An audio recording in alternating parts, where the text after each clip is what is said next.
गजपति जिला भारतीय मजदूर संघर वार्षिक अधिवेशन पारलाखेमुंडी सहरर भंडारी साही स्थित उत्कल हितैषिणी समाज सभागृहଠାରେ गतकाली 11टा समय अनुष्ठित होता।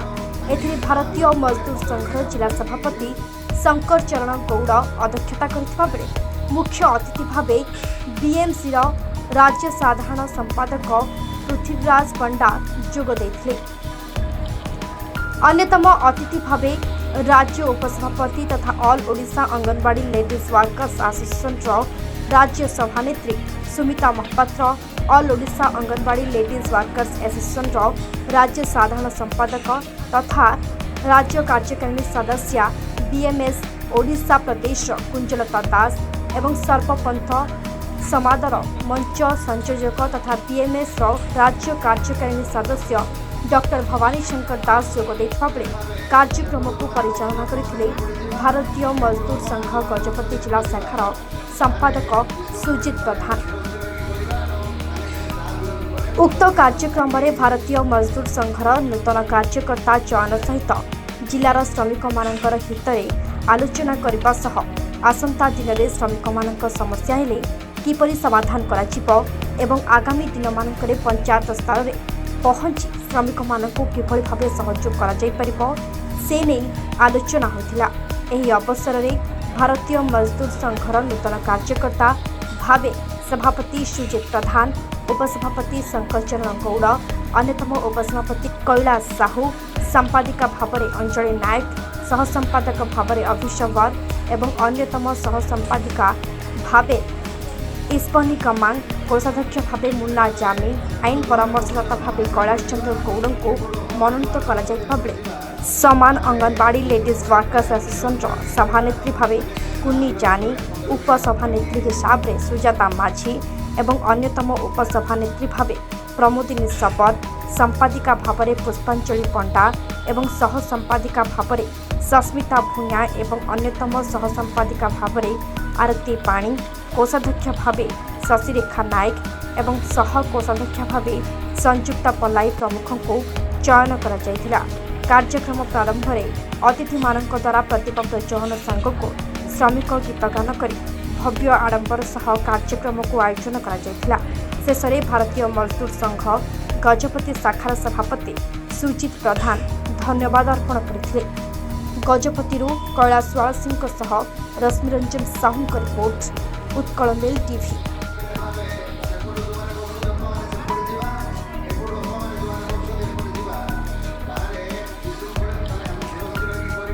जिले में भारतीय मजदूर संघर सम्मिलन सहित नूतन कार्यकर्ता चयन करागला।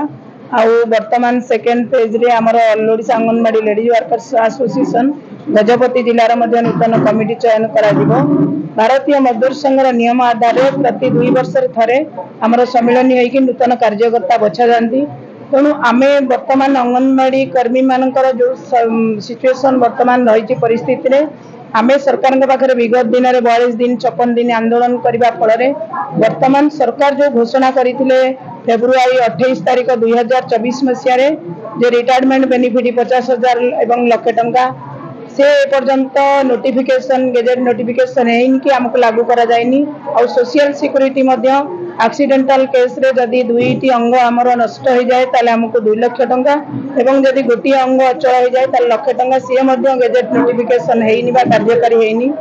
आम संगठन मुख्य उद्देश्य है जे जीविका मजूरी हमको दरकार जड़े समाज रे बंचिब खाइब शिक्षा स्वास्थ्य आमद प्रमोद समस्त प्रकार सुविधा सरकार जोगे देवाई आम जो आंदोलन जारी रखीचु जे पर्यंत ए डिमांड आमर फिलअप है ना से पर्यंत आमर आंदोलन एवं भी जारी रही सरकार पाखरे। आमे आपण मान जरिया सरकार को निवेदन करुचु जे आमे वर्तमान समाज रे जो काम करुचु आमर तो समय भी नहीं 24 घंटा कहले चले और राति रे भी 2टार शोईथिले अंगनवाड़ी कर्मी को कह जाउची रिपोर्ट दियो। तेणु वर्तमान सुप्रीम कोर्ट ऑर्डर करिसेंती जे जदि कौनसी कर्मकर्ता बा कर्मी वर्षे काम करिथिबो ताले से ग्रेच्युटी पाइबा पई हक आमर भी ए लड़ाई जारी रही। आमे भी हाईकोर्ट रे केस करिछु जे आमर अंगनवाड़ी कर्मी सहायिका को ग्राच्युटी दिया जाऊ। भारतीय मजदूर संघ एभली गोटे श्रमिक संगठन जार आमे नीति आदर्श रे चालू एवं आमे संविधान आमर जो संविधान अच्छे से संविधान अनुसार काम करू। से संविधान अनुसार आमे प्रत्येक जिल्ला रे जो आमर कमिटी गठन करा जाता है प्रत्येक वर्ष रे आमर जिला अधिवेशन करा जाए एवं से दृष्टि आमे आज गजपति जिल्ला रे मध्य आमे अधिवेशन आमे कलु। से अधिवेशन आमर नूतन टीम गठन करागला। से सुजित प्रधान आमर जिलार सभापति हेले एवं अंजलि नायक आमर जिलार संपादिका भाव में मनोनीत हेले एवं गोटे कार्यकारी कमिटी मध्य गठन करागला। आमर काम होची जो आमे मुख्य लक्ष्य रही भारतीय मजदूर संघर आमे जिले रे जो आमे जिला स्तर रे कोई संगठन वृद्धि हम ब्लॉक रे जो आम ब्लॉक स्तर रे कमिटी अच्छी कि नहीं एवं जदि ब्लॉक स्तर रे कमिटी अच्छी आमे पंचायत लेवल रे को भाया पहुंचबा एवं आमर जो गोटे वर्ष योजना अच्छी से योजना अनुसार आमे गाँ पर्यंत जो श्रमिक माने अच्छंती असंगठित क्षेत्र काम करथुबा लक्षाधिक श्रमिक भाई भौणी माने अच्छंती तांको पाखरे पहुंचबा तांको जो भली भारतीय मजदूर संघ रे शामिल करबा। आमर मूल उद्देश्य अच्छी जो असंगठित क्षेत्र जो माने लक्षाधिक भाई भौणी अच्छंती ओडिसा रे एवं विशेष भाव में गजपति जिले में सेमाने कोबल भाव में सरकार तरफ सामाजिक सुरक्षा पाई परिबे। आमे हमर नारा अच्छे सोशल सिक्योरिटी फॉर ऑल जो माने काम करचंती जो सरकार जो सामाजिक सुरक्षा आधार रे जो तांको पय बेनिफिट अच्छे से बेनिफिट गुडी को कोबली हमर से भाई भौणी मान के पाखरे आमे पहुंचे परिबा से होची मूल उद्देश्य। वीडियो को लाइक करंतु आम चैनल को सब्सक्राइब करंतु आमरे नुआ नुआ वीडियो सर्वप्रथमे देखिबा पाई बेल आइकन को निश्चित दबाନ୍ତୁ।